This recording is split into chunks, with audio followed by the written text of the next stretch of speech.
Hey everybody, this is Vince Miller. Thank you so much for joining me for another devotional. Today we are in John chapter 3. I'm going to read verse 1 and part of verse 2. It reads, "Now there was a man, a Pharisee, named Nicodemus, a ruler of the Jews. This man came to Jesus by night." Now, Nicodemus right here is an important person in John's story. So he wants to clearly identify which Nicodemus this is, since his name was very common. So he identifies his name, his national affiliation, and his rank inside of the religious structure. Now, what is most interesting is his religious rank. You see, he's a Pharisee. This infers that he's probably a member of the Sanhedrin, which is the highest governing body of the Jewish people. And this group was presided over by the high priest of the day, of which there were 70 members in this ruling council. But inside this group, there are two parties. You got a large group of Sadducees and some Pharisees. So what's a Sadducee and what's a Pharisee? Great question. They are religious groups within the Jewish religion. Both groups honored the Mosaic Law and had a measure of political power. Now, the differences between them are discovered as you read the New Testament, looking at specific text. For example, we know that Sadducees demanded a literal interpretation of Scripture. That's what they went by. But Pharisees, they believed in Scripture, literally, but they also gave credence to oral tradition. Sadducees, they rejected the resurrection of the dead, but Pharisees believed in it. Sadducees believed that the soul perished at death.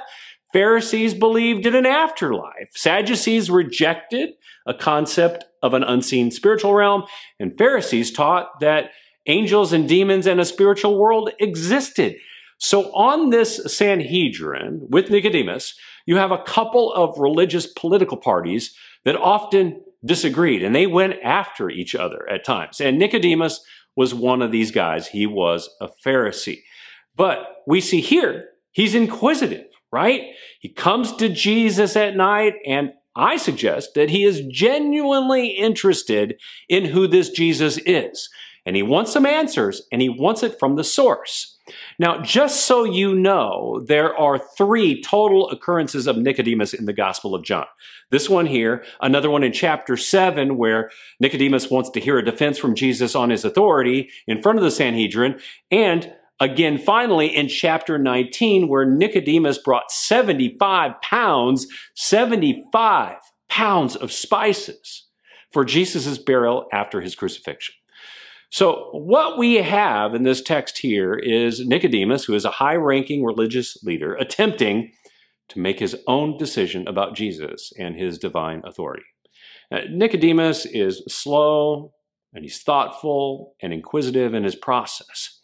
And over time, we see that he is trying to distance himself from religious pressure and biases so that he can make an objective decision about who he believes that Jesus is. And guess what? That's what we all have to do. Some people need little evidence, others need a whole lot more, but we have got to search for it because guess what? We are the only one who can decide. Just like Nicodemus, if you're curious, search for answers before, guess what? You run out of time.